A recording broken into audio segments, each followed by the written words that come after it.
నమస్కారం అండి.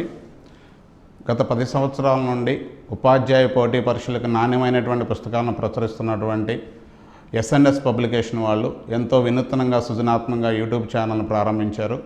నిష్ణాతులైనటువంటి మంచి అధ్యాపకులను తీసుకొచ్చి మీ ఇంటి దగ్గరికే నాణ్యమైన విద్యను అందించడం ద్వారా ఒక నూతన ఒరవడికి శ్రీకారం చుట్టారు.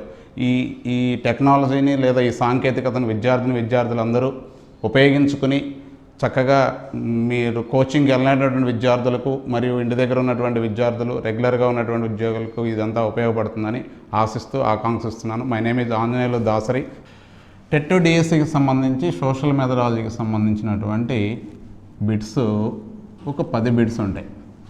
మొత్తం టోటల్ 10.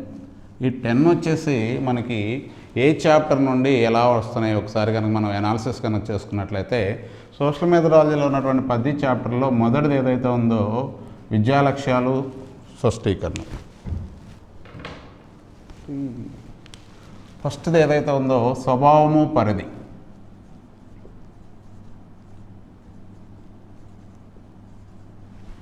రెండు విద్యా లక్ష్యాలు స్పష్టీకరణ.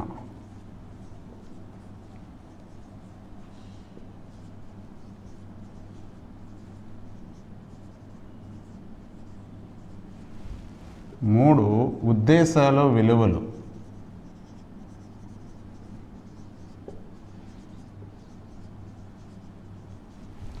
నాలుగు వివిధ వనరులు.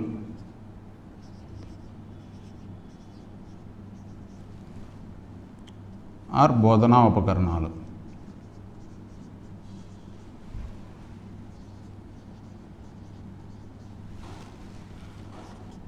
ఐదు బోధనా పద్ధతులు. 6 వివిధ ప్రణాళికలు.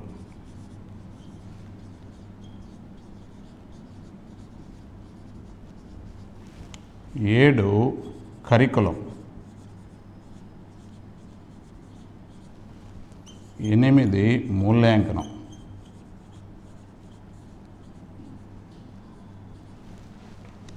9 పాఠశాల వనరులు.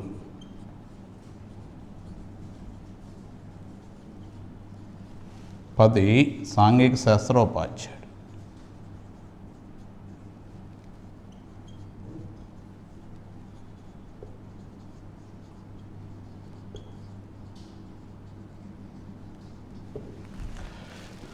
ఈ 10 చాప్టర్లు కనుక చూసినట్లయితే ఏ టాపిక్కి ఎన్ని బిట్లు వస్తున్నాయి అనేటువంటిది ఒక అనాలిసిస్ కనుక చూసినట్లయితే స్వభావం పరిధి నుండి ఒక బిట్ వస్తుంది. విద్యా లక్ష్యాల స్పష్టీకరణకు సంబంధించి ఒక బిట్ వస్తుంది. ఉద్దేశాల విలువల నుంచి కూడా ఒక బిట్ వస్తుంది. సాంఘిక శాస్త్ర బోధనా ఉపకరణాలకు సంబంధించి కూడా ఒక బిట్ వస్తుంది. బోధనా పద్ధతులు దీనిలో నుంచి కూడా ఒక బిట్ వస్తుంది. వివిధ ప్రణాళికలు ఇక్కడి నుంచి కూడా ఖచ్చితంగా ఒక బిట్ వస్తుంది. కరికులం నుంచి మాత్రం ఖచ్చితంగా 3 బిట్లు. ప్రతి పేపర్లో 3 బిట్లు వస్తాయి. ఇక మూల్యాంకనం దీనికి సంబంధించి కూడా ఒక బిట్ వస్తుంది. ఇంకా పాఠశాల వనరులు ఇక్కడ కూడా 1. ఉపాధ్యాయుడు 1 ఆర్ నన్ రావచ్చు, రాకపోవచ్చు. ఈ 2 ఏదైతే ఉందో ఇది అనాలిసిస్. ఈ సోషల్ మెథడాలజీ మనం చూసినట్లయితే దీనిలో హైయెస్ట్ ప్రయారిటీ దేనికి ఉంది అంటే 7th చాప్టర్ అయినటువంటి కరికులం ఏదైతే ఉందో కరికులంలో నుంచి 3 బిట్స్ వస్తున్నాయి. దీనికి హైయెస్ట్ ప్రయారిటీ ఇవ్వడం జరిగింది. ఒకసారి చూసినట్లయితే స్వభావం పరిధి ఏదైతే ఉందో సాంఘిక శాస్త్రం ఏ దేశంలో పుట్టింది, సాంఘిక శాస్త్రం ఏ కమిటీ సిఫార్సును అనుసరించి ప్రవేశపెట్టారు, సాంఘిక శాస్త్ర నిర్వచనాలు, సాంఘిక శాస్త్ర పరిధి, సాంఘిక శాస్త్రం ఇతర శాస్త్రాల గల సంబంధం లాంటి మౌలికమైనటువంటి అంశాల మీద ఒక బిట్ ఫ్రేమ్ చేయడం జరుగుతుంది. ఇక విద్యా లక్ష్యాల స్పష్టీకరణకు సంబంధించి బ్లూమ్స్ టాక్సానమీ, బ్లూమ్స్ రివైజ్డ్ టాక్సానమీకి సంబంధించినటువంటి ఒక బిట్టు, అదేవిధంగా అకాడమిక్ స్టాండర్డ్స్ విద్యా ప్రమాణాలకు సంబంధించినటువంటి ఒక బిట్టు అడగడానికి పాసిబిలిటీ ఉంది. ఇక ఉద్దేశాల విలువలు, గమ్యం అంటే ఏంటి, ఆశయం అంటే ఏంటి, లక్ష్యం అంటే ఏంటి, స్పష్టీకరణ అంటే ఏంటి, దేని నుండి ఏది ఏర్పడుతుంది, ఆ బేసిక్ కాన్సెప్ట్ మీద ఒక బిట్టు అడుగుతున్నాడు. అదేవిధంగా విలువలకు సంబంధించినటువంటిది ఏ విలువకు సంబంధించినటువంటి ప్రతి ప్రశ్నలో కూడా ఒక బిట్ అడగడం జరుగుతుంది. ఇక వివిధ వనరులు బోధనాోపకరణాలు, సాంఘిక శాస్త్ర బోధనాోపకరణాల వర్గీకరణలో గ్రాఫిక్ ఉపకరణాలు అంటే ఏంటి, త్రిమితీయ ఉపకరణాలు అంటే ఏంటి, ప్రక్షేపణ ఉపకరణాలు, శ్రవణ ఉపకరణాలు, దృశ్రవణ ఉపకరణాలకు సంబంధించినటువంటి విషయాలతో పాటు ఎడ్గర్ డేల్ శంకుకు సంబంధించినటువంటి విషయాల మీద కూడా ఒక బిట్టు తరచుగా అడగడం జరుగుతుంది. ఇక బోధనా పద్ధతులు, సాంఘిక శాస్త్ర బోధనా పద్ధతులు వర్గీకరణ, దానిలో ఉన్నటువంటి ప్రాజెక్టు పద్ధతి, మూలాధార పద్ధతి, కొత్తగా వచ్చినటువంటి ఎంక్వైరీ బేస్డ్ లెర్నింగ్, విచారణాధార ఉపగము, నిర్మాణాత్మకమైనటువంటి అభ్యాసనానికి సంబంధించిన విషయాల మీద ఒక బిట్ అడుగుతున్నాడు. ఇక వివిధ ప్రణాళికలు, ఈ ప్రణాళికలకు సంబంధించిన దానిలో వార్షిక ప్రణాళిక అంటే ఏంటి, యూనిట్ ప్రణాళిక అంటే ఏంటి, పాఠ్య ప్రణాళిక అంటే ఏంటి, రీసెంట్గా వచ్చినటువంటి 5 ఇయర్ లెసన్ ప్లాన్ ఏపీఎస్ఏఎఫ్ 2011కు సంబంధించినటువంటి దాని మీద కానీ, లేదా భావనా చిత్రం దాని మీద సంబంధించిన విషయాల మీద ఇక్కడ ఒక బిట్ అడగడం జరుగుతుంది. ఇక కరికులానికి సంబంధించి హైయెస్ట్ ప్రయారిటీ సోషల్ మెథడాలజీలో హైయెస్ట్ ప్రయారిటీ కరికులానికి ఇవ్వడం జరిగింది. దీనిలో 3 బిట్లు అడుగుతున్నాడు. ఈ 3 బిట్లో మొదటిది ఆర్టీ మీద ఖచ్చితంగా ఒక బిట్ అడుగుతున్నారు. ఆ తర్వాత ఎన్సిఎఫ్ 2005, ఏపీఎస్సిఎఫ్ 2011 సంబంధించినటువంటి సిఫార్సులు, సూచనలు దాని మీద ఖచ్చితంగా ఇంకొక బిట్ ఫ్రేమ్ అవుతుంది జరుగుతుంది. ఇక 3వ బిట్ వచ్చి ఇతివృత్తాంతాలు ఏవైతే ఉన్నాయో నూతనంగా ప్రవేశపెట్టినటువంటి నూతన పాఠ్యపుస్తకాల రూపకల్పనకు సంబంధించినటువంటి మార్గదర్శక సూత్రాలు, నూతన పాఠ్యపుస్తకాలు, సాంఘిక శాస్త్ర ఇతివృత్తాంతాలు సంబంధించినటువంటి విషయాల మీద 3వ బిట్ అడగడం జరిగింది. ఇలా 3 బిట్లు ఇక్కడ. ఇక మూల్యాంకనానికి సంబంధించి ప్రధానంగా CCE continuation and comprehensive evaluation, దానిలో నిరంతర మూల్యాంకనం, సమగ్ర మూల్యాంకనం అనేటువంటి 2 ఉన్నాయి. నిరంతర మూల్యాంకనాన్ని ఎప్పుడు పెట్టాలి, ఏంటి, ఏ అంశాల మీద పరీక్షిస్తారు, ఎన్ని మార్కులకు ఉంటుంది, సమగ్ర మూల్యాంకనం ఎప్పుడు పెడతారు, ఎన్ని అంశాలు ఉంటాయి, దాన్ని ఎలా పరీక్షిస్తారు, దానికి సంబంధించిన గ్రేడ్లు, మార్కులకు సంబంధించిన మీద ఒక బిట్ ఉంటుంది. ఇక సాంఘిక శాస్త్ర వనరులు, దీనిలో ప్రధానంగా పాఠశాలను సమాజం వద్ద తీసుకెళ్తాం, సమాజాన్ని పాఠశాల వద్ద తీసుకెళ్తాం, దానికి సంబంధించినటువంటి ఒక బిట్ అడగడం జరుగుతుంది.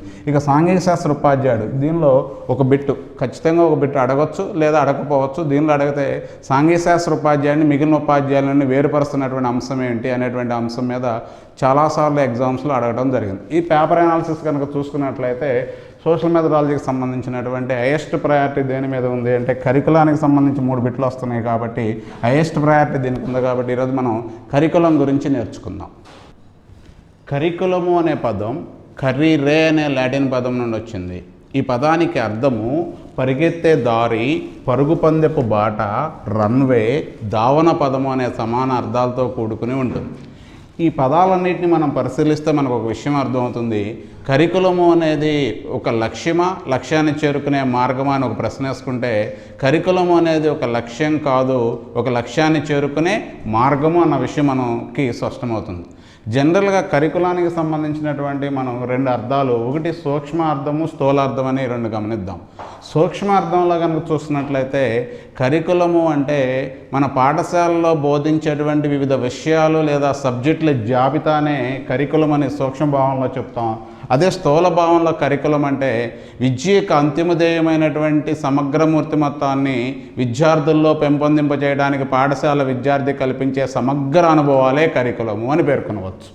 ఇక్కడ 2 డెఫినేషన్లు ఉన్నాయి. సూక్ష్మంగా చెప్పాల్సి వచ్చినప్పుడు సాధారణంగా పాఠశాలలో మనం బోధించే పాఠ్య విషయాల జాబితానే కరికులం అంటాం. స్థూలంగా చెప్పవలసినప్పుడు విద్యకు అంతిమ ధ్యేయమైనటువంటి విద్యార్థుల్లో సమగ్ర మూర్తిమత్వాన్ని పెంపొందించడానికి పాఠశాల విద్యార్థి కల్పించే సమగ్ర అనుభవాలే కరికులం. కరికులంలో నీత విషయాలతో పాటు నీత విషయాలతో పాటు అనీత విషయాలు ఉంటాయి, లేదా పాఠ్య విషయాలతో పాటు సహపాఠ్య విషయాలు కూడా ఉంటాయి.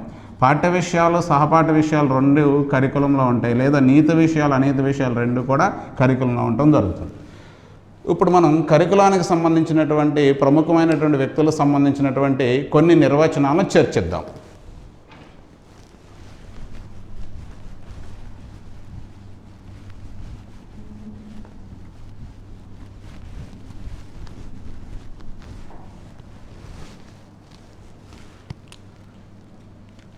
నిర్వచనాలు.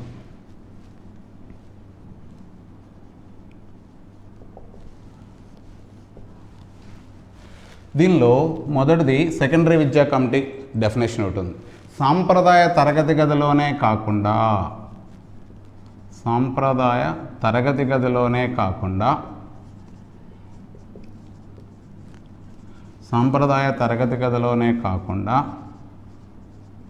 ప్రయోగశాల, గ్రంథాలయము,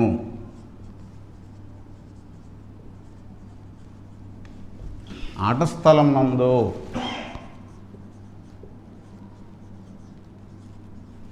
నిర్వహించే సమగ్ర అనుభవాలే కరికులం. నిర్వహించే సమగ్ర అనుభవాలే కరికులము. ఎవరు చెప్పారంటే సెకండరీ విద్యా కమిటీ చెప్పింది. సెకండరీ విద్యా కమిటీ.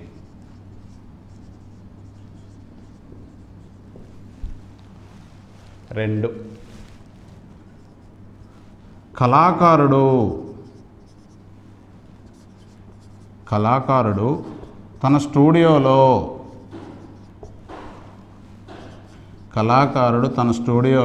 తన ఆదర్శాలకు అనుగుణంగా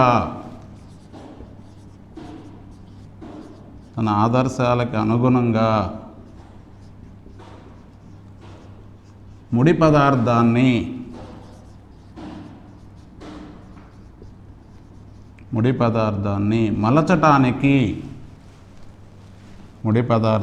మలచటానికి తన చేతిలో ఉన్న పనిముట్టే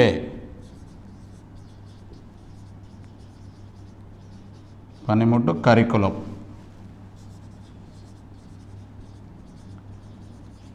దీన్ని ఎవరు చెప్పారంటే కన్నింగ్ హోమ్.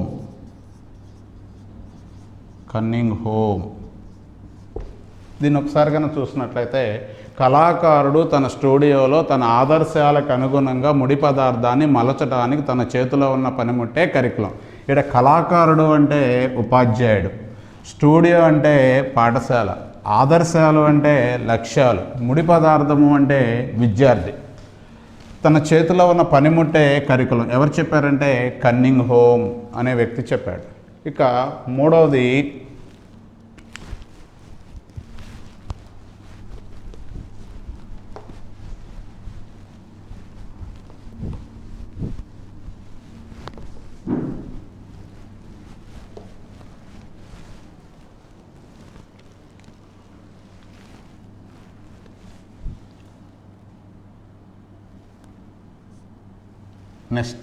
కరికులానికి సంబంధించినటువంటి ఇంకో డెఫినేషన్ కనుక చూసినట్లయితే పాఠశాల మార్గదర్శకత్వంలో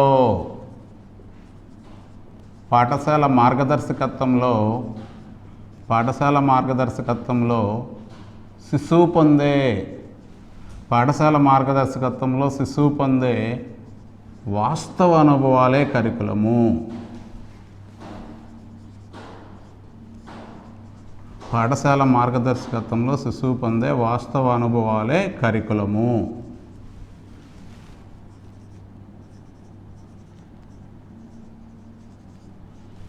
కేజీవెల్ అనేటువంటి వ్యక్తి చెప్పాడు.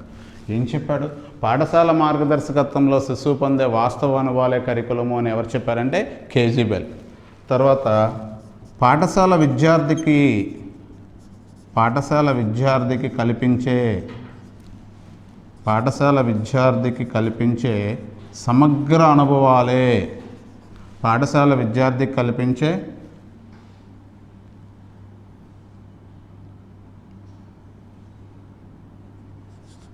సమగ్ర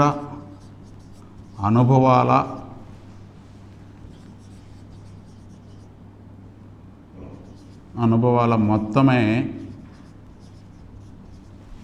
కరికులం. ఇది సెకండరీ విద్యా కమిటీ చెప్పింది ఆల్రెడీ. సెకండరీ విద్యా కమిటీ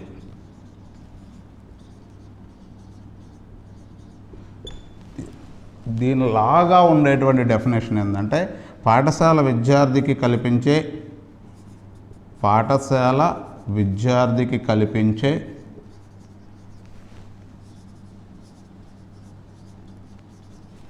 సమగ్ర అనుభవాల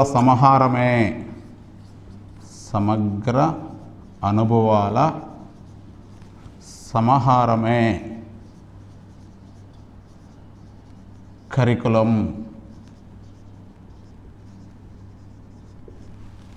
ఇది చెప్పింది ఎవరంటే శామ్యూల్.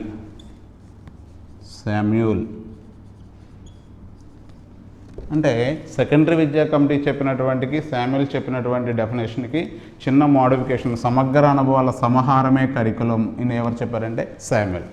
ఇంకా కరికులానికి సంబంధించినటువంటి ఇంకొక 2 స్టేట్మెంట్ చూద్దాం.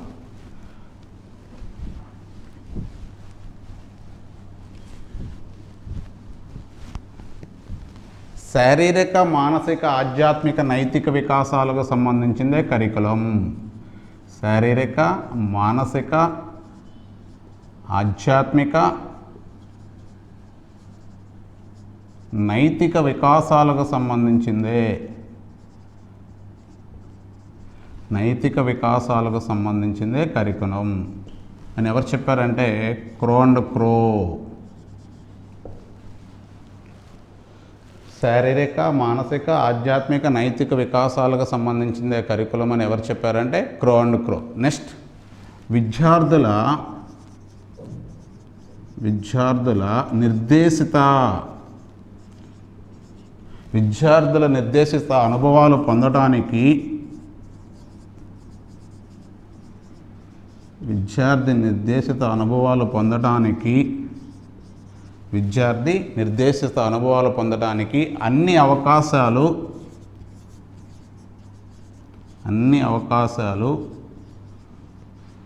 పాఠశాల కల్పించడమే కరికులము. పాఠశాల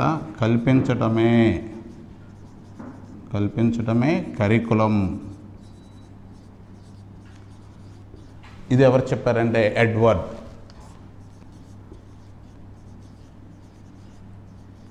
చెప్పారు. ఒకసారి చూడు, విద్యార్థుల్లో నిర్దేశిత అనుభవాలు పొందడానికి అన్ని అవకాశాలని పాఠశాల కల్పించడమే కరికులం ఎవరు చెప్పారు? ఎడ్వర్డ్. నెక్స్ట్, పూర్తి స్థాయిలో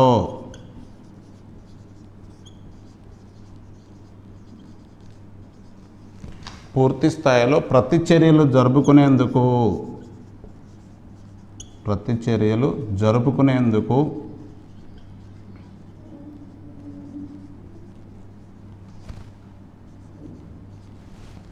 పూర్తి స్థాయిలో ప్రతిచర్యలు జరుపుకునేందుకు వీలుగా పాఠశాల వాతావరణంలో విద్యార్థి పొందే అనుభవాలు, పాఠశాల వాతావరణంలో విద్యార్థి పొందే అనుభవాలే కరికులము. ఎవరు చెప్పారంటే ఆండర్సన్. ఏం చెప్పాడు చూడు ఒకసారి. పూర్తి స్థాయిలో ప్రతిచర్యలు జరుపుకునేందుకు వీలుగా పాఠశాల వాతావరణంలో విద్యార్థి పొందే అనుభవాలే కరికులము. ఎవరు చెప్పారు? ఆండర్సన్. నెక్స్ట్, ఇంకొకటి డిస్కస్ చేద్దాం.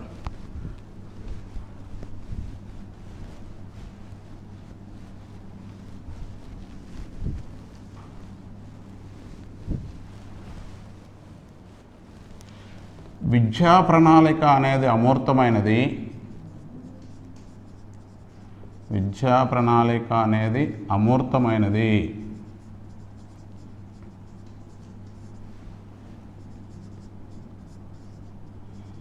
ఇది ఒక్కొక్కసారి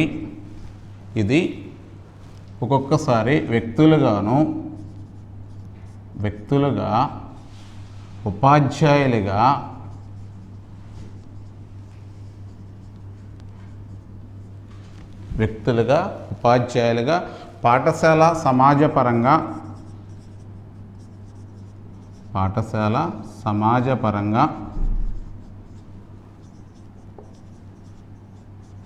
అర్థాన్నిస్తుంది. సమానపరంగా వేరు అర్థాలను ఇస్తుంది. అర్థాలు దీనికి ఉంటాయన్నమాట. దేనికి? విద్యా ప్రణాళిక అనేది అమూర్తమైనది. ఇది వ్యక్తులుగా, ఉపాధ్యాయులుగా, పాఠశాలగా, సమాజం పరంగా వేరు అర్థాలు ఉంటాయి. ఇది ఎవరు చెప్పారంటే కింబల్ వైన్స్. ఎవరు చెప్పారంటే కింబల్ వెల్స్. ఇతని పేరు కింబల్ వెల్స్. ఏం చెప్పాడు? విద్యా ప్రణాళిక అనేది అమూర్తమైనది, ఇది వ్యక్తులుగా, ఉపాధ్యాయులుగా, పాఠశాల, సమాజపరంగా వేరు అర్థాలు ఉంటాయని ఎవరు చెప్పారంటే కింబల్ వెల్స్. నెక్స్ట్ కరికులానికి సంబంధించి ఇంకొకటి ముర్రే, దీన్నే శిశు కేంద్ర నిర్వచనం అంటారు. విద్యార్థికి పాఠశాల ఏ విధంగా ఉపయోగించుకుంటాడో, విద్యార్థికి పాఠశాల ఏ విధంగా ఉపయోగపడుతుందో తెలిపేదే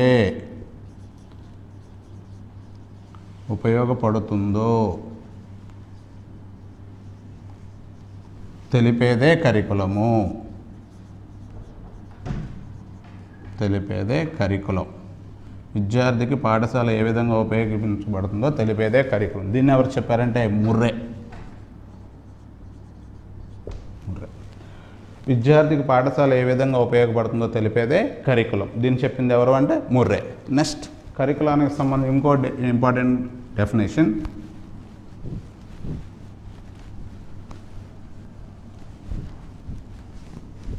ఆల్బర్ట్ చెప్పాడు. అదేంటో చూద్దాం, ఒకసారి డిస్కస్ చేద్దాం. సమరూప విషయాల సమాహారమే కరికులము. సమరూప విషయాల సమాహారమే కరికులము.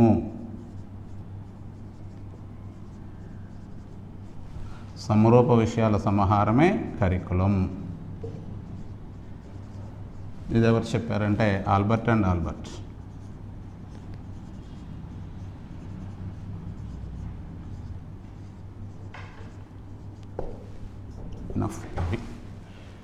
సమరూప విషయాల సమాహారమే curriculum. Albert's. General curriculum definition కనుక చూసినట్లయితే దీనిలో సెకండరీ విద్యా కమిటీ చెప్పినటువంటి సూత్రం ఏదైతే ఉందో ఆ డెఫినేషన్ ఎక్కువ ప్రయారిటీ ఇస్తుంది. సాంప్రదాయ తరగతి గదిలోనే కాకుండా ప్రయోగశాల, గ్రంథాలయం, ఆట స్థలం నందు నిర్వహించే సమగ్ర అనుభవాలే కరికులం. అది లేదు అంటే కళాకారుడు తన స్టూడియోలో తన ఆదర్శాలకు అనుగుణంగా ముడి పదార్థాన్ని మలచడానికి తన చేతిలో ఉన్నటువంటి ఒక పనిముట్టే కరికులం అని ఎవరు చెప్పారు? కన్నింగ్హోమ్. అది కూడా ఇంపార్టెంటే. ఆ తర్వాత శారీరక, మానసిక, ఆధ్యాత్మిక, నైతిక వికాసాలకు సంబంధించిందే కరికులం అని ఎవరు చెప్పారు? క్రో చెప్పాడు. అది కూడా ఎక్కువసార్లు అడిగినటువంటి పాసిబిలిటీ ఉంది, అడిగాడు కూడా ప్రీవియస్ ఎగ్జామ్స్లో. ఇక నెక్స్ట్ పాఠశాల మార్గదర్శకత్వంలో శిశువు పొందే వాస్తవ అనుభవాలే కరికులము. ఇది ఎక్కువ మంది ఆమోదించబడినటువంటి నిర్వచనం. ఎవరు చెప్పారు దీన్ని? కేజీవెల్ చెప్పాడు. అదేవిధంగా ఎడ్వర్డ్ చెప్పినటువంటి శామ్యుల్స్, ఆండర్సన్, కింబల్ వెల్స్ ఇవన్నీ కూడా కరికులంలో నూతన నిర్వచనాలు. వీటన్నిటిని మనం గమనించినప్పుడు కరికులము అనేది విద్యార్థుల్లో సమగ్ర మూర్తిమత్వాన్ని పెంపొందించడానికి పాఠశాల విద్యార్థి కల్పించే సమగ్ర అనుభవాలే కరికులం అన్న విషయం మనకి స్పష్టంగా క్లారిటీగా అర్థమవుతుంది. నెక్స్ట్ ఇక కరికులానికి సంబంధించినటువంటి విషయాల్లో ప్రధానంగా డిస్కస్ చేయబోతున్నటువంటి విషయం ఏంటంటే, సాధారణంగా మనం కరికులంలో సిలబస్ అనేటువంటి పదము, సిలబస్ కరికులంల భావన ఒకటి ఉంటుంది. సిలబస్ కరికులంల భావన. సాధారణంగా తరగతి గదిలో మనం సిలబస్, కరికులం లాంటి పదాలను తరచుగా ఉపయోగిస్తూ ఉంటాం. మరి రెండు ఒకటా వేరు అని ఒక ప్రశ్న కనుక వేసుకున్నట్లయితే సిలబస్, కరికులం అనేవి రెండు ఒకటి కాదు, రెండు వేరు. ఏంటి తేడా? సిలబస్ అనేది ఏదైతే ఉందో ఇది ఏ సెట్ ఆఫ్ లెసన్స్, అంటే కొన్ని పాఠ్యాంశాల సముదాయమే సిలబస్. కొన్ని పాఠ్యాంశాల సముదాయం ఏదైతే ఉందో కొన్ని పాఠ్యాంశాల సముదాయమే సిలబస్. కొన్ని సబ్జెక్టుల సముదాయం ఏదైతే ఉందో కొన్ని సబ్జెక్టు లేదా విషయాల సముదాయం ఏదైతే ఉందో అది కరికులం. విషయాల సముదాయమే కరికులం.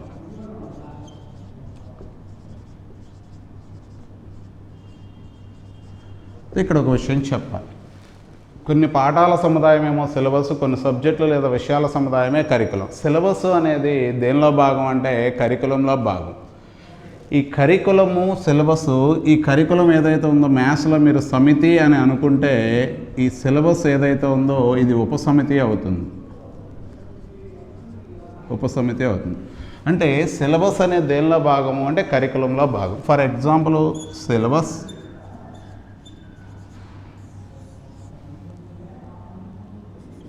కరికులం.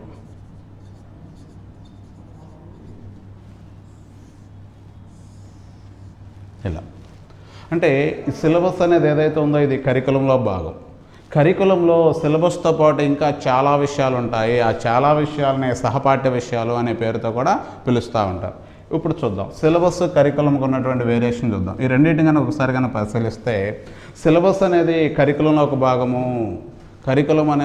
కరికులంలో సిలబస్తో పాటు చాలా విషయాలు ఉంటాయి. ఈ రెండింటిలో దేని పరిధి ఎక్కువ అంటే కరికులం పరిధి ఎక్కువ, దేని పరిధి తక్కువ అంటే సిలబస్ పరిధి తక్కువ. ఈ కరికులం ఏదైతే ఉందో ఇది సిద్ధాంతపరంగా ఉంటుంది, సిలబస్ ఏదైతే ఉందో ఆచరణపరంగా ఉంటుంది లేదా ఆచరణాత్మకంగా ఉంటుంది. ఇది ఏదైతే ఉందో థియరిటికల్, ఇది ఏదైతే ఉందో ప్రాక్టికల్. ఈ రెండు విషయాలు క్లారిటీగా చెప్పదు. అక్కడ ఇంకోటి ఇది ఏదైతే ఉందో స్థాయిల వారీగా అమర్చుతారు, ఇది ఏదైతే ఉందో తరగతుల వారీగా అమర్చుతారు. ఇది విషయ కేంద్రంగా ఉంటుంది సిలబస్, ఇదేమో లక్ష్య కేంద్రంగా ఉంటుంది. విషయ కేంద్రంగానేమో సిలబస్ ఉంటుంది, కరికులం ఏదైతే ఉందో లక్ష్య కేంద్రంగా ఉంటుంది. ఈ రెండింటి యొక్క వేరియేషన్ ఒకసారి మనం చూద్దాం.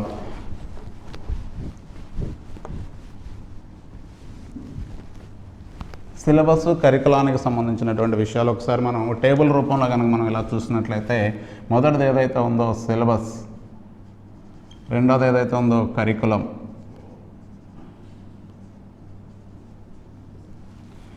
ఈ సిలబస్ ఏదైతే ఉందో సిలబస్ అనేది కరికులంలో ఒక భాగము.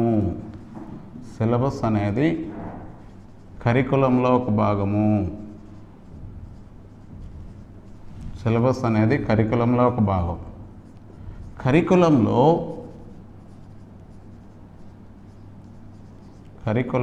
సిలబస్తో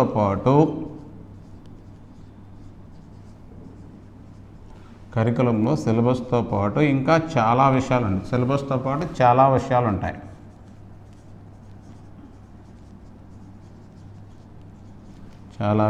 ఉంటాయి. నెక్స్ట్ ఈ రెండిట్లో దేని పరిధి ఎక్కువ అని చూసినట్లయితే సిలబస్ పరిధి తక్కువ, కరికులం పరిధి ఎక్కువ.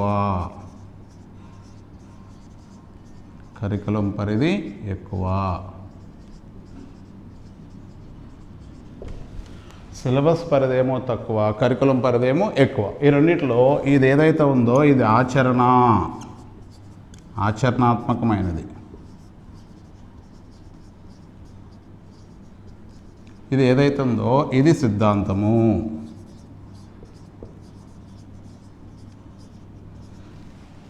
ఇది ఏదైతే ఉందో తరగతుల వారీగా అమర్చుతారు. సిలబస్ని ఎలా ఫ్రేమ్ చేస్తామంటే తరగతి వారీగా ఫ్రేమ్ చేస్తాం, తరగతుల వారీగా అమర్చుతారు.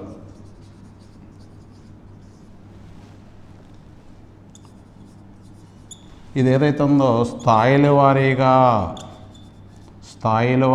అమర్చుతారు. సిలబస్ ఏదైతే ఉందో విషయ కేంద్రంగా ఉంటుంది.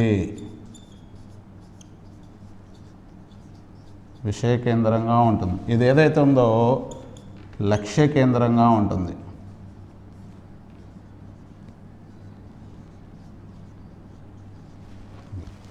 ఇది సిలబస్లు ప్రధానంగా విషయాన్ని మాత్రమే అందిస్తుంది. దీని యొక్క ముఖ్య ఉద్దేశం విషయాన్ని లేదా సమాచారాన్ని లేదా జ్ఞానాన్ని మాత్రమే అందిస్తుంది. విషయము లేదా జ్ఞానాన్ని లేదా సమాచారాన్ని మాత్రమే అందిస్తుంది. కరికులం ఏదైతే ఉందో విద్యార్థుల్లో సమగ్ర మూర్తిమత్వాన్ని పెంపొందిస్తుంది. బేసికల్గా ఈ విషయాలు చూడండి ఒకసారి. సిలబస్ అనేది కరికులంలో ఒక భాగం. కరికులంలో సిలబస్తో పాటు చాలా విషయాలు ఉంటాయి. సిలబస్ పరిధి తక్కువ, కరికులం పరిధి ఎక్కువ. ఇది ఏదైతే ఉందో ఇది ఆచరణాత్మకంగా ఉంటుంది, ఇదేమో సిద్ధాంతపరంగా ఉంటుంది. తరగతుల వారీగా అమరుస్తారు పాఠ్యాంశాలను. దీన్ని స్థాయిల వారీగా అంటే ప్రాథమిక స్థాయి, మాధ్యమిక స్థాయి, ఉన్నత స్థాయి ఈ విధంగా అమర్చుతారు. నెక్స్ట్ ఇదేమో విషయ కేంద్రంగా ఉంటుంది, ఇదేమో లక్ష్య కేంద్రంగా ఉంటుంది. ఇదేమో విషయ జ్ఞానానికి అధిక ప్రాధాన్యత ఇస్తుంది, సమాచారాన్ని లేదా విషయ జ్ఞానానికి అధిక ప్రాధాన్యత ఇస్తుంది. ఇది ఏదైతే ఉందో విద్యార్థుల్లో సమగ్ర మూర్తిమత్వాన్ని పెంపొందించడానికి కరికులం ఉపయోగపడుతుంది. ఇది బేసికల్ ఇన్ఫర్మేషన్ సిలబస్ కరికులానికి సంబంధించి. నెక్స్ట్ ఈ కాన్సెప్ట్ అయిపోయిన తర్వాత మనం ఇంకో కాన్సెప్ట్కి వెళ్దాం. కరికుల నిర్మాణము. నెక్స్ట్ కాన్సెప్ట్ కరికుల నిర్మాణము.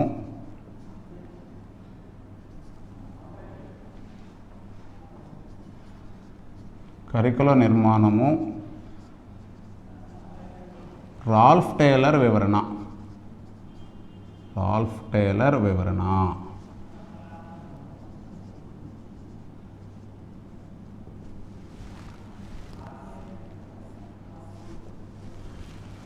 కరికుల నిర్మాణానికి రాల్ఫ్ టేలర్ ఎవరైతే ఉన్నారో ఆయన 4 సోపానాలు పేర్కొన్నాడు. 4 సోపానాలు పేర్కొన్నాడు.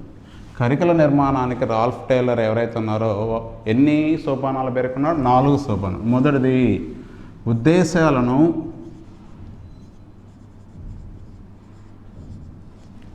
నిర్వచించుట. ఉద్దేశాలను నిర్వచించుట. ఉద్దేశాలను నిర్వచించుట. నిర్వచించుట ఆర్ గుర్తించుట. 2 ఉద్దేశాలని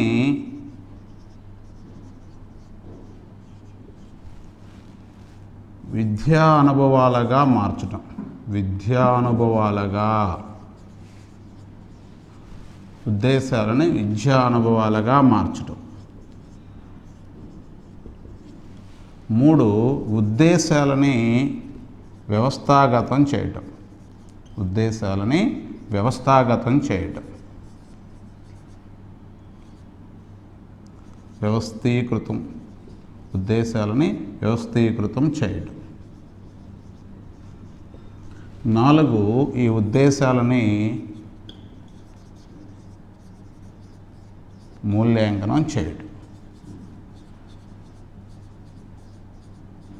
ఉద్దేశాలని మూల్యాంకనం చేయటం. ఇలా 4 సోపానాలు చెప్పాడు. చూద్దాం. కరికుల నిర్మాణము రాల్ఫ్ టేలర్ వివరణ. రాల్ఫ్ టేలర్ కరికుల నిర్మాణానికి సంబంధించిన 4 సోపానాలు పేర్కొన్నాడు. మొదటిది ఉద్దేశాలను గుర్తించట లేదా నిర్వచించుట. 2 ఉద్దేశాలను విద్యా అనుభవాలుగా మార్చటము. 3 ఉద్దేశాలని వ్యవస్థీకృతం చేయట. 4 ఉద్దేశాలను మూల్యాంకనం చేయట. దీన్ని ఆధారంగా చేసుకునే APSCF 2011 Andhra Pradesh state curriculum framework ఎవరైతే ఉన్నారో 2011 వాళ్ళు కూడా కరికుల నిర్మాణానికి సంబంధించి ఒక 4 సోపానాలు పేర్కొన్నారు. Little bit change. ఇప్పుడు ఏపీఎస్సిఎఫ్ 2011 సంబంధించినటువంటి కరికుల నిర్మాణానికి సంబంధించిన సోపానాలను డిస్కస్ చేద్దాం.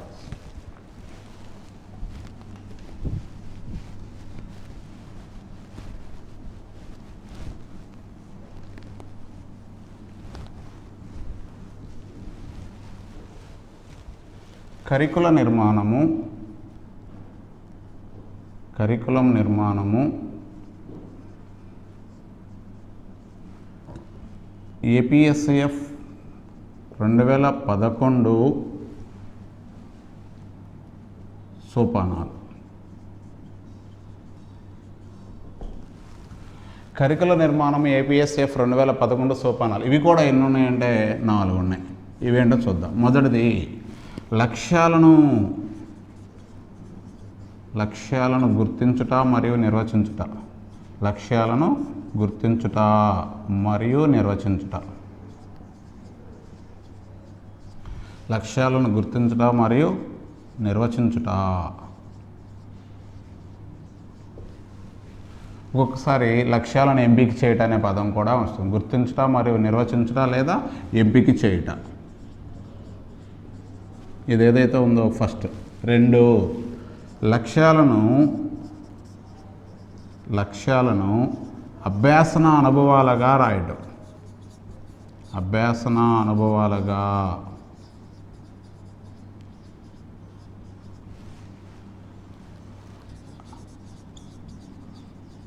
అభ్యాసన అనుభవాలుగా రాయటం. 3 లక్ష్యాలను వ్యవస్థీకృతం చేయటం. లక్ష్యాలను వ్యవస్థీకృతం చేయటం. 4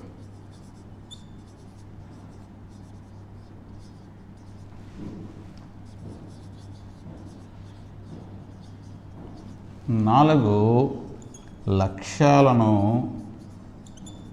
సమగ్రంగా నిరంతరంగా మూల్యాంకనం చేయటం. లక్ష్యాలను సమగ్రంగా నిరంతరంగా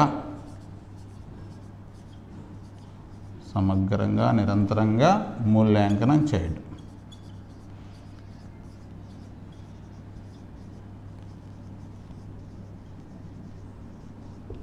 ఇలా మొదటిది లక్ష్యాలను గుర్తించడం మరియు నిర్వచించడం లేదా ఎంపిక చేయటం. 2 లక్ష్యాలను అభ్యాసన అనుభవాలుగా రాయటం. 3 లక్ష్యాలను వ్యవస్థీకృతం చేయటం. 4 లక్ష్యాలని సమగ్రంగా నిరంతరంగా మూల్యాంకనం చేయటం. ఇందాక రాల్ఫ్ టేలర్ సోపానాలని ఏపీఎస్ఎఫ్ 2011 సోపానాలని ఒకసారి కనుక కంపేర్ కనుక చేసుకున్నట్టయితే రాల్ఫ్ టేలర్ 4 సోపానాలు చెప్పాడు, ఏపీఎస్ఎఫ్ 2011 కూడా 4 సోపానాలు చెప్పింది. రాల్ఫ్ టేలర్లో ఉద్దేశాలు అనే పదం ఉంటుంది, ఇక్కడ ఏపీఎస్ఎఫ్ 2011లో లక్ష్యాలు అనే పదం ఉంటుంది. మిగిలిందంతా ఆల్మోస్ట్ అలా ఒకటే ఉంటుంది. ఉద్దేశాలను గుర్తించడం ఎంపిక చేయడం అనేదేమో రాల్ఫ్ టేలర్, లక్ష్యాలను గుర్తించడం మరియు నిర్వచించడం ఎంపిక చేయడం అనేది ఏదవుతుంది ఏపీఎస్ఎఫ్ 2011. 2 లక్ష్యాలను అభ్యాసన అనుభవాలుగా వ్రాయట, అక్కడేమో ఉద్దేశాలను విద్యా అనుభవాలుగా మార్చడం అనేది 2వ పాయింట్ ఉంటుంది. ఇక్కడేమో లక్ష్యాలను అభ్యాసన అనుభవాలుగా వ్రాయటం అనేది 2వ పాయింట్ ఉంటుంది. ఇక 3 అక్కడేమో ఉద్దేశాలను వ్యవస్థీకృతం చేయటం ఉంటుంది రాల్ఫ్ టేలర్లో, ఇక్కడేమో లక్ష్యాలను వ్యవస్థీకృతం చేయటం ఉంటుంది. 4 అక్కడేమో ఉద్దేశాలను మూల్యాంకనం చేయటం ఉంటుంది, ఇక్కడేమో లక్ష్యాలను సమగ్రంగా నిరంతరంగా మూల్యాంకనం చేయడానే ఉంటుంది. కరికుల నిర్మాణం ఏపీఎస్ఎఫ్ 2011 సోపానాలని మనం పరిశీలన చేస్తాం. ఇప్పుడు మనం కరికుల నిర్మాణానికి జాకబ్సన్ ఒక వివరణ ఇచ్చాడు, అది కూడా ఒకసారి డిస్కస్ చేద్దాం. నెక్స్ట్ కరికుల నిర్మాణము జాకబ్సన్ వివరణ.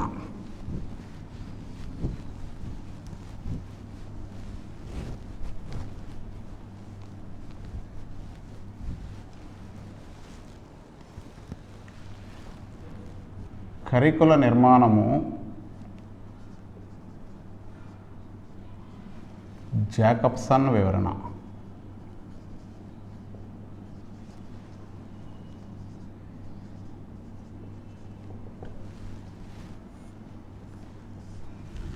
జాకబ్సన్ కరికుల నిర్మాణానికి మూడు కోణాల్లో వివరించడం జరిగింది. జాకబ్సన్ కరికుల నిర్మాణాన్ని 3 కోణాల్లో వివరించడం జరిగింది. ఒకటి విద్యార్థి స్వభావము, మొదటిది ఏదైతే ఉందో విద్యార్థి స్వభావము. 2 విషయ స్వభావము, ఒకటి విద్యార్థి స్వభావము, 2 విషయ స్వభావము. 3వది ఏదైతే ఉందో ఇది సమాజ స్వభావము, 3వది సమాజ స్వభావము.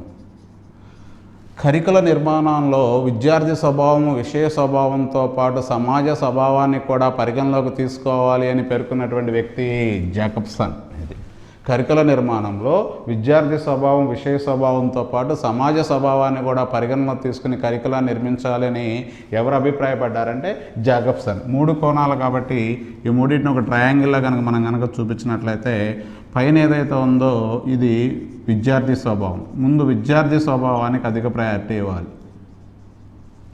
2 ఇది ఏదైతే ఉందో విషయ స్వభావం.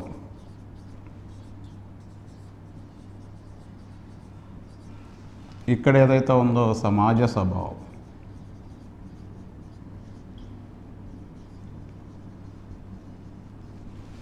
ఈ 3 ట్రయాంగిల్.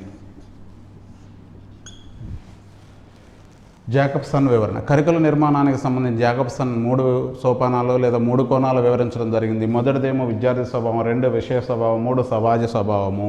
హైయెస్ట్ ప్రయారిటీ దేనికి ఇవ్వాలి అంటే విద్యార్థి స్వభావానికి హైయెస్ట్ ప్రయారిటీ ఇస్తాడు, తర్వాత విషయ స్వభావం, తర్వాత సమాజ స్వభావం. ఈ 3 కోణాలు దృష్టిలో పెట్టుకుని కరికులాన్ని నిర్మించాలని జాకబ్సన్ అభిప్రాయపడటం జరిగింది. నెక్స్ట్ కరికుల నిర్మాణ ప్రక్రియ సోపానాలు.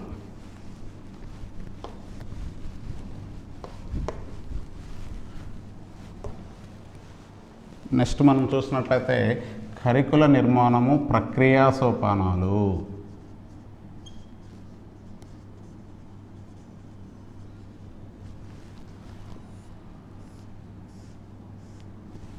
కరికుల నిర్మాణము ప్రక్రియా సోపానాలు. ఇవి ఎన్ని ఉన్నాయంటే 5 సోపానాలు ఉంటాయి. కరికులర్ నిర్మాణ ప్రక్రియ సోపానాలు ఎన్ని అంటే 5. మొదటిది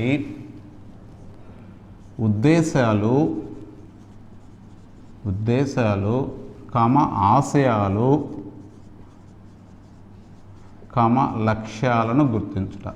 ఉద్దేశాలు ఆశయాలు లక్ష్యాలని గుర్తించుట. ఇది ఏదైతే ఉందో ఫస్ట్. 2 అభ్యాసన అనుభవాలుగా రాయడం. అభ్యాసన అనుభవాలు.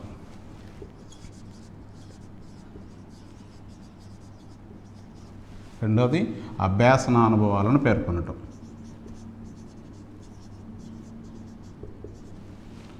3 పాఠ్యాంశ అనుభవాలు. మూడోది పాఠ్యాంశ అనుభవాలను పేర్కొనటం. పాఠ్యాంశ అనుభవాలను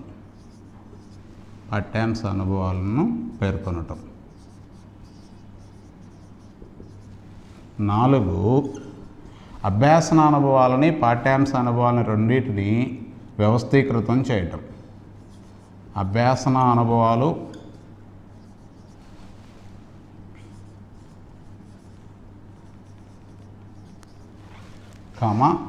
పాఠ్యాంశ అనుభవాలు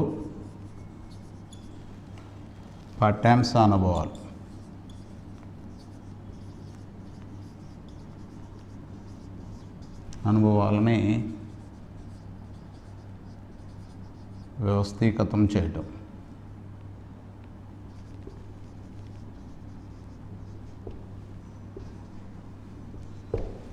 నాలుగు వీటిని సమగ్రంగా నిరంతరంగా మూల్యాంకనం చేయటం.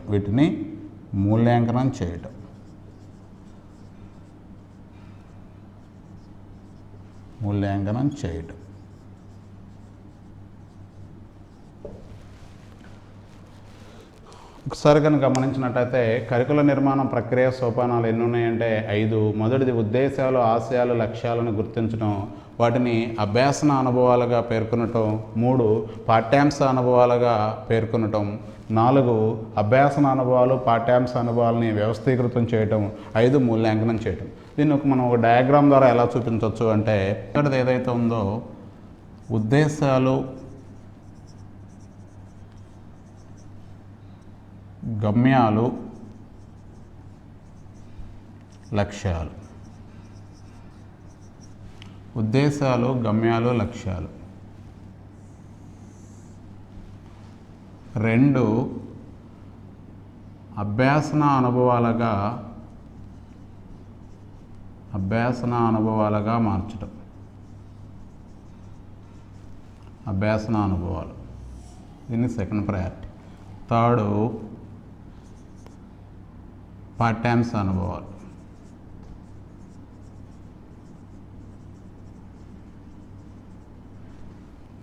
ఇదేదైతే ఉందో 4th వచ్చేసి అభ్యాసన అనుభవాల్లో ఉన్నటువంటి మౌలిక అంశాలు పాఠ్యాంశ అనుభవాలు రెండింటినీ సమన్వయపరిచి వ్యవస్థీకృతం చేయటం. ఈ 4th ఆప్షన్ అభ్యాసన అనుభవాల్లో మౌలిక అంశాలు, అభ్యాసన అనుభవాల మౌలిక అంశాలు పాఠ్యాంశ అనుభవాలు రెండింటినీ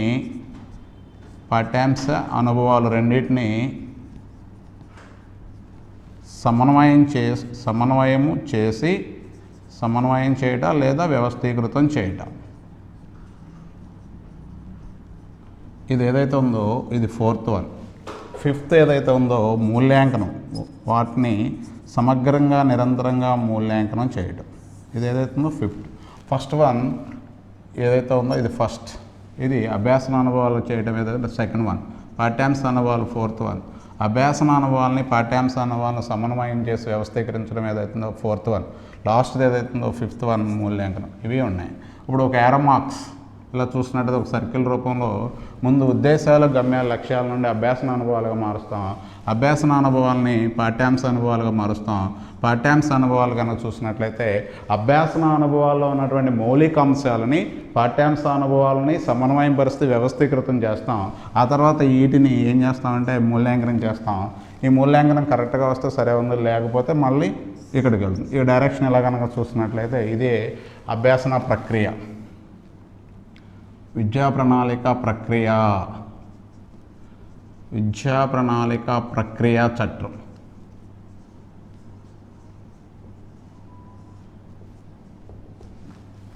విద్యా ప్రణాళిక ప్రక్రియ చట్టం. దీనిలో ఎన్ని సోపానాలు ఉన్నాయంటే 5 సోపానాలు. దీనిలో మొదటిది ఉద్దేశాలు లేదా గమ్యాలు లేదా లక్ష్యాలను గుర్తించడం, 2 అభ్యాసన అనుభవాలుగా మార్చడం, 3 పాఠ్యాంశ అనుభవాలుగా మార్చడం.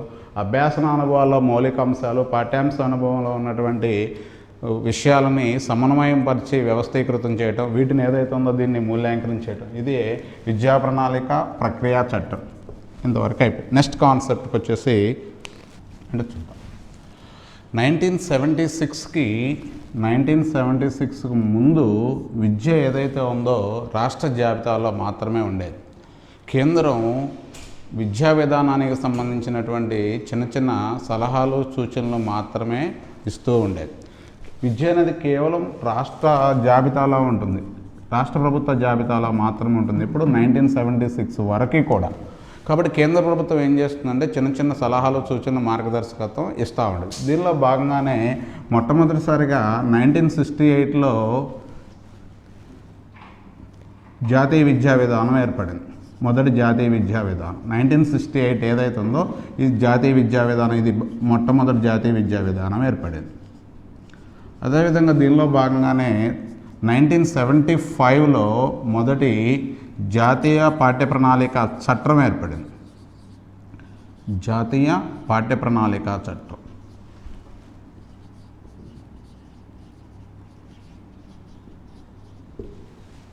అయితే 1976లో భారత రాజ్యాంగానికి 1976లో 42వ రాజ్యాంగ సవరణ ద్వారా విద్యను ఏం చేశారంటే ఉమ్మడి జాబితాలోకి చేర్చడం జరిగింది. విద్యని ఉమ్మడి జాబితాలో మార్చడం జరిగింది.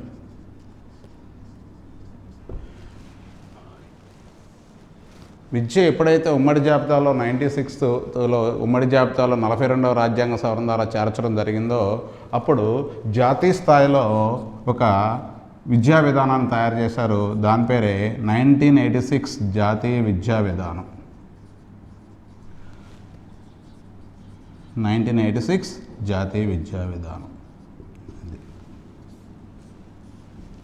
ఇది ఇన్ఫర్మేషన్. ఒకసారిగా మనం చూసినట్లయితే 1976 ఏదైతే ఉందో దానికి ముందు విద్య అనేది రాష్ట్ర జాబితాలో ఉండేది. కేంద్రం సలహాలు సూచనలు మాత్రమే ఇస్తూ ఉండేది. దీనిలో భాగంగా 1968లో మొదటి జాతీయ విద్యా విధానాన్ని రూపొందించడం జరిగింది. అదేవిధంగా 1975లో జాతీయ విద్యా ప్రణాళిక చట్టాన్ని తయారు చేయడం జరిగింది. అయితే 1976లో 42వ రాజ్యాంగ సవరణ ద్వారా విద్య ఉమ్మడి జాబితాలోకి వెళ్ళిన తర్వాత కేంద్ర ప్రభుత్వం 1986 జాతీయ విద్యా విధానాన్ని ఒకదాన్ని భారతదేశం మొత్తానికి వర్తించేలా ఒకదాన్ని తీసుకురావడం జరిగింది. ఏంటి దీని కాన్సెప్ట్ అంటే భారతదేశంలో ఉన్నటువంటి వివిధ రాష్ట్రాలకు సంబంధించినటువంటి భౌగోళిక సాంస్కృతిక వైవిధ్యాలకి భంగం కలగకుండా సంబద్ధతమైనటువంటి సరళమైనటువంటి విద్యార్థి కేంద్రిక విధానాలని తో ఒక విద్యా విధానాన్ని రూపొందించడం జరిగింది. ఇది దీని కాన్సెప్ట్. ఏంటదంటే ఒకసారి చూడండి. భారతదేశ రాష్ట్రాలకు సంబంధించినటువంటి భౌగోళిక సాంస్కృతిక వైవిధ్యాలకి భంగం ఏర్పడకుండా సంబంధిత సరళమైన విద్యార్థి కేంద్రీకృత విధానాలని అవలంబించడం కోసం 1986 జాతీయ విద్యా విధానం ఒకదాన్ని తీసుకురావడం జరిగింది. ఈ విద్యా విధానం ఏం చేస్తుంది అంటే భారతదేశం మొత్తానికి సంబంధించినటువంటి పాఠ్య విషయాలతో పాటు ప్రధానమైనటువంటి మౌఖిక అంశాలన్నింటినీ చేర్చి ఒకే రకమైనటువంటి ఒక విద్యా ప్రణాళిక జాతీయ స్థాయిలో తయారు చేయడం జరిగింది. దీన్నే 1986 జాతీయ విద్యా విధానం అని పిలుస్తారు. ఎందుకు తయారు చేయవలసి వచ్చింది? ఆవశ్యకత ఏంటి? ప్రస్తుత భారతదేశం ఎదుర్కొన్నటువంటి సమస్యల్ని పరిష్కరించడానికి, రాబోయే శతాబ్దపు సవాలుని ఎదుర్కొనడానికి ప్రతి విద్యార్థి తప్పనిసరిగా నేర్చుకునే విషయంలో భాగంగా ప్రవేశపెట్టిందే 10 మౌలిక అంశాలు. ఈ 10 మౌలిక అంశాలను ప్రవేశపెట్టింది. ఇందాక చెప్పాం భారతదేశ విద్యాపరమైనటువంటి అంశాలతో పాటు మౌఖికమైనటువంటి అంశాలన్నింటినీ కలిసి భారతదేశ ఐక్యతకు మొదటిసారిగా ప్రాధాన్యత ఇచ్చింది.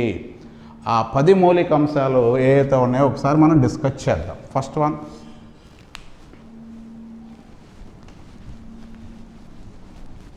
10 మౌలిక అంశాలు.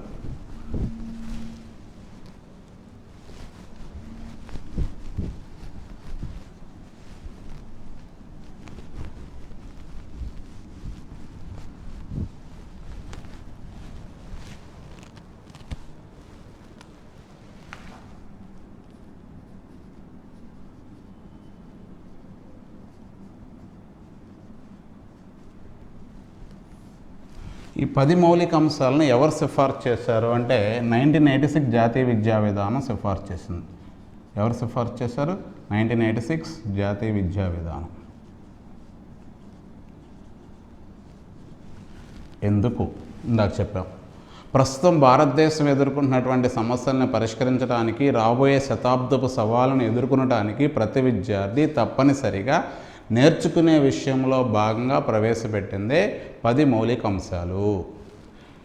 ఈ 10 మౌలిక అంశాలు ఏంటో చూద్దాం. ఫస్ట్ వన్, జాతీయ సమైక్యత. భారతదేశ జాతీయ సమైక్యతను పెంపొందించుట. భారతదేశ జాతీయ సమైక్యతను పెంపొందించుట.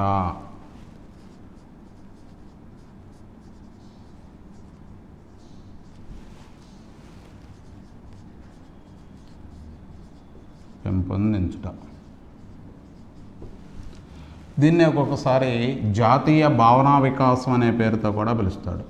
జాతీయ భావనా వికాసం.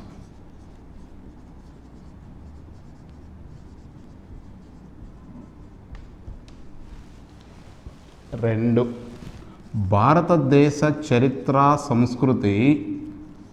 భారతదేశ చరిత్ర సంస్కృతి. భారతదేశ చరిత్ర సంస్కృతి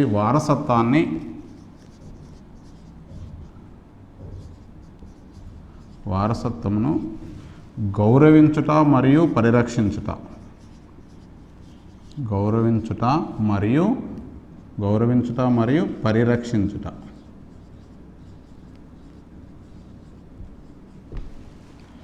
మూడు, భారత స్వాతంత్ర పోరాటాన్ని వివరించుట. భారత స్వాతంత్ర పోరాటాన్ని తెలియపరచుట. భారత స్వాతంత్ర పోరాటమును తెలియపరచుట.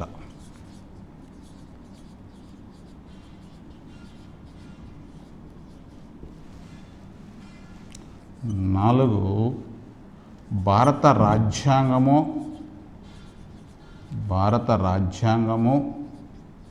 హక్కులు. భారత రాజ్యాంగము హక్కులు విధులకు సంబంధించిన విషయాలను తెలియజేయట.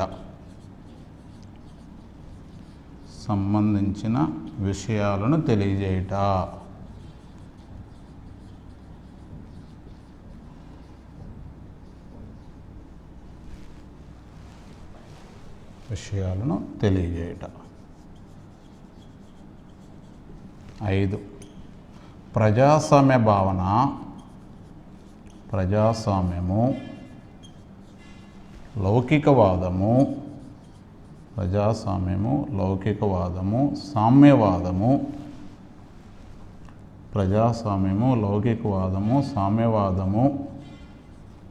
సమానత్వాలకు సంబంధించినటువంటి భావనలను వివరించుట. సమానత్వమునకు సంబంధించిన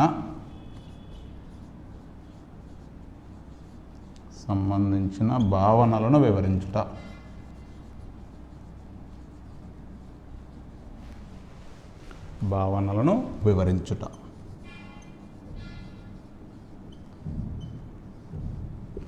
అయిపోయినాయి. మొదటిది ఏందో చూద్దాం. 1986 జాతీయ విద్యా విధానం సిఫార్సు చేసిన 10 మౌలిక అంశాల్లో భారతదేశ జాతీయ సమైక్యతను పెంపొందించుట. దీన్నే మరో పేరు జాతీయ భావనా వికాసం అనే రూపంలో కూడా అడగడం జరుగుతూ ఉంటుంది. రెండు, భారతదేశ చరిత్ర సంస్కృతి వారసత్వాన్ని గౌరవించుట మరియు పరిరక్షించుట. మూడు, భారత స్వాతంత్ర పోరాటాన్ని వివరించుట. నాలుగు, భారత రాజ్యాంగం హక్కులు విధులకు సంబంధించిన విషయాలను విద్యార్థులకు తెలియపరచుట. ఐదు, ప్రజాస్వామ్యము లౌకికవాదము సామ్యవాదము సమానత్వం అనే భావనలను విద్యార్థికి తెలియపరచుట. ఇంకా ఆరో విషయం ఏంటంటే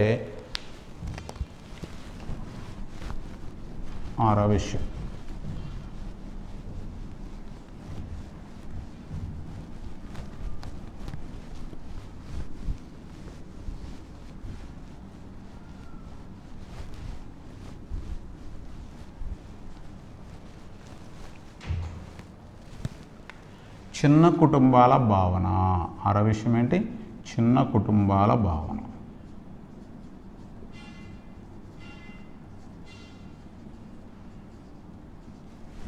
7 స్త్రీ పురుష సమానత్వం. 7 స్త్రీ పురుష సమానత్వం.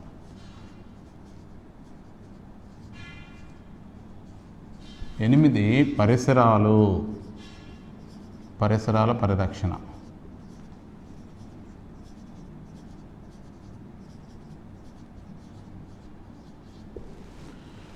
9 సాంఘిక అసమానతలను తొలగించుట. సాంఘిక అసమానతలను తొలగించుట. సాంఘిక అసమానతల్ని తొలగించుట.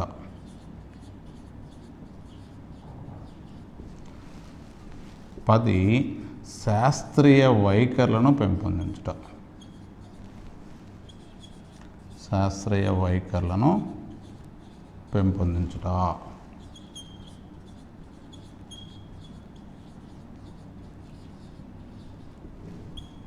మొత్తం 10 చూడు ఒకసారి.